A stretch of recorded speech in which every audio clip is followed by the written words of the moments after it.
आम आदमी पार्टी, आम आदमी पार्टी, अरविंद केजरीवाल, अरविंद केजरीवाल।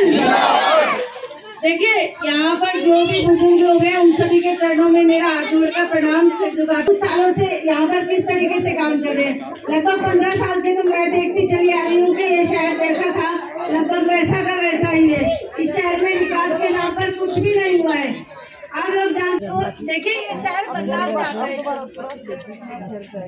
हॉस्पिटल जाने के लिए वो सड़क ऐसी टूटी हुई है कि वहाँ जाते जाते आदमी अगर किसी पेशेंट को लेकर जाता है, कोई बीमार हो जाता है, तो आप सोचिए कि जो साथ में लोग बार अपने आप में मर जाता है, अपनी सोच में मर जाता है।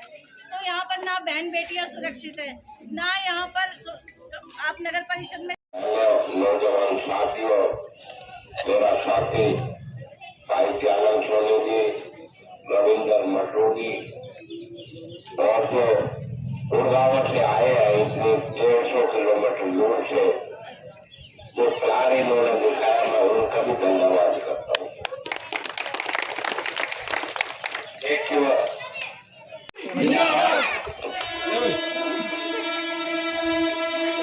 और सब जानते हुए भाई, और आज ये जो चुनाव आ रहे चेयरमैन के, ये चुनाव चेयरमैन के लिए भाई, ये आने वाले हरियाणा की तस्वीर बदलने वाला चुनाव है। आम आदमी पार्टी जो दिल्ली में अच्छा काम किया है, दिल्ली में शिक्षा के क्षेत्र में जो काम किया है और स्वास्थ्य के क्षेत्र में काम किया है, जो प्रत्याशी है चेयरमैन की, वो सोनू सैनी जी इनकी धर्मपत्नी है, तो ये आज आपके बीच में आई है। एक बार जोर से इनका आम आदमी पार्टी का नारा लगाएं और इस जनसभा को शुरू करें।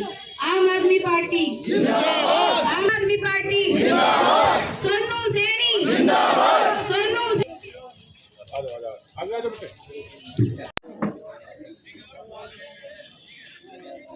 बहुत ही सम्मान के हो भाई सुरेश सैनी जी, हमारी बहुत ही सूझबूझ रखने वाली, बहुत ही बड़ी।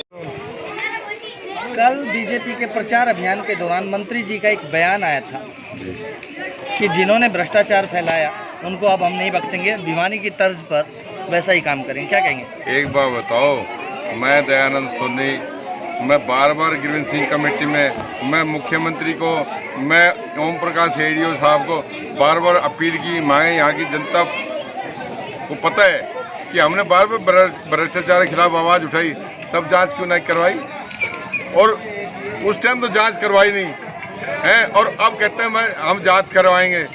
अरे तुम उस टाइम तो दोनों भारतीय सैनी और मंत्री जी उद्घाटन करने लगे थे, आपस में एक दूसरे 40 दामन का संबंध था, और आप कहते हैं भ्रष्टाचार उन्होंने किया।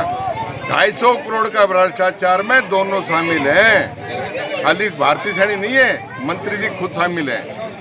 मंत्री जी क्योंकि जो पारुल कॉन्ट्रैक्ट कंपनी के नाम से ठेके हैं उनमें इनके रिश्तेदार शामिल है अप्रत्यक्ष रूप से, सभी को मालूम है, सारी नगर परिषद को मालूम है, सारे शहर को मालूम है, और आपस में भारतीय सैनी साइन करा करती और ये मिला करते, दोनों शामिल है।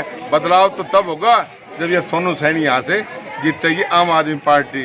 अब ये बात, कोरोना काल के अंदर मंत्री जी की गाड़ी, हाँ जी, कुछ किलोमीटर प्रतिदिन चलती दिखाई दी, क्या कहेंगे? ये आरटीआई बोल रही है, मैं नहीं बोलूँगा, आरटीआई बोल रही है 3 महीने में कोरोना काल में एवरेज 550 किलोमीटर रोज गाड़ी चली, एवरेज 3 महीने तक। कहाँ गए भाई 550 किलोमीटर? चंडीगढ़ का रास्ता 400-450 किलोमीटर है, इतनी दूर डेली चलते हैं मंत्री जी, कहाँ गए भाई? मंत्री से पूछा जाए कहाँ गए? तेल की चोरी की मंत्री जी ने, तेल की चोरी की है मंत्री जी ने। मैं कहता हूँ दावा से उनकी जांच होनी चाहिए तेल की चोरी की। 3 महीने कहाँ गए या बताओ? जबकि सुरेश सैनी जी कंबल उस टाइम कोरोना काल में लोगों को वेंटिलेटर दे रहे थे, लोगों को सेवा कर रहे थे, और ये सारे सफाई की वो सैनिटाइजर कर रहे थे, वो तो सैनिटाइजर करते हैं, और वो कोरोना काल में गाड़ी में से तेल निकाल रहे थे। उसकी भी जांच होनी चाहिए, सीबीआई जांच होनी चाहिए। और मैं कहता हूँ ये जांच 1 महीना पहले क्यों नहीं, ये भिवानी में जब हुई, जब हमने यहाँ जेपी दलाल जी को कहा, यहाँ बोले जांच बाद में कराएंगे, जांच बाद में। जांच के लिए कहा, उसके बाद जांच क्यों नहीं करवाई इन्होंने?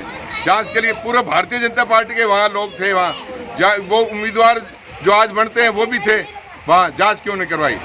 ये झूठे बरगलाना चाहते पब्लिक को। जांच के नाम पर बदलाव तो तब होगा जब सोनू सैनी आज बनेगी। और सोनू सैनी से मैं निवेदन करना चाहता हूँ, यदि पार्टी के प्रत्याशी हैं, लोगों की तरफ से कैसा कुछ रेस्पॉन्स मिला? देखिए, अभी आप यहाँ पर थे, आपने देखा कि यहाँ पर कितनी भारी मात्रा में भीड़ थी और विशेष रूप से युवाओं का जोश बता रहा था कि यहाँ पर बदलाव की बहुत सख्त जरूरत है। क्या बदलाव करना चाहती हैं और किस तरह से बदलाव करेंगे? देखिए, इस शहर में पूरी तरह से बदलाव की ज़रूरत है, क्योंकि देखिए यहाँ पर सड़कें टूटी हुई है, पानी बदबूदार है, सीवरेज की कोई व्यवस्था नहीं है, सुरक्षा की कोई व्यवस्था नहीं है। मेडिकल तरीके से जो रास्ते जा रहे हैं, एक रोड है हॉस्पिटल जाने के लिए, वो रोड पूरी टूटी पड़ी हुई है। तो हर तरीके से यहाँ पर विकास की ज़रूरत है।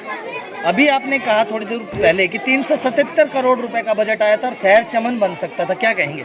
देखिए, बिल्कुल, क्योंकि देखिए मेरा मानना है कि यहाँ पर जो भी लोग रहते हैं, चाहे वो किराए के घर में रहते हैं, अपने घर में रहते हैं, झोपड़ी में रहते हैं, महल में रहते हैं, सबके घर अपने हैं और इतना अमाउंट कम नहीं है जो कि शहर का विकास कर सके, क्योंकि ये शहर इतना बड़ा नहीं है कि यहाँ पर चीज़ें लागू ना हो सके, सड़कों की व्यवस्था पूरी ना हो सके, सुरक्षा की व्यवस्था पूरी ना हो सके, पानी का काम ना हो सके, लाइटों का काम ना हो सके।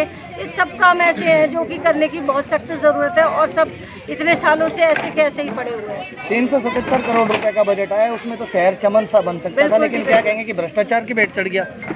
देखिए, मैं तो इस चीज़ के लिए क्या कह सकती हूँ, क्योंकि यहाँ के निवासी खुद जानते हैं। वो लोग, आप लोगों से बात करिए, वो खुद बताएंगे कि यहाँ पर किस तरीके से भ्रष्टाचार फैला हुआ है। वो एक छोटे से काम के लिए भी जाते हैं तो उनसे पैसा मांगा जाता है, तो लोग बस खुद कहीं ना कहीं परेशान है। तो मैं इस बारे में क्या कहूँ, बताइए? लोगों से क्या अपील करेंगे? देखिए, मैं लोगों से यही कहना चाहूँगी कि इस बार आपके खुद के हाथ में बदलाव है, क्योंकि अब की बार आप लोगों को खुद से वोट देना है और एक चेयरमैन का चुनाव करना है। अब तक जो चेयरमैन था वो आप लोगों के ऊपर थोपा जाता था, जिससे आप उसी से ही काम कराने होते थे, लेकिन अब की बार आप लोगों के हाथ में बदलाव की नींव है। तो आप लोगों को ऐसा कैंडिडेट चुनना है जो कि आपके शहर का विकास कर सके। हम लोग इस शहर को मिनी चंडीगढ़ बनाने का सपना लेकर अपने साथ में चले हैं। उस डगर पे चलने के लिए आप लोगों के सहयोग की ज़रूरत है, क्योंकि अगर ये जीत होती है तो ये जीत सोनू सैनी की नहीं होगी, नारनौल की जनता की जीत होगी, अरविंद केजरीवाल जी की जीत होगी और इस शहर के वासियों की जीत होगी। जो लोग यहाँ पर काम करना चाहते हैं, जिन लोगों को विकास की ज़रूरत है, उन लोगों की।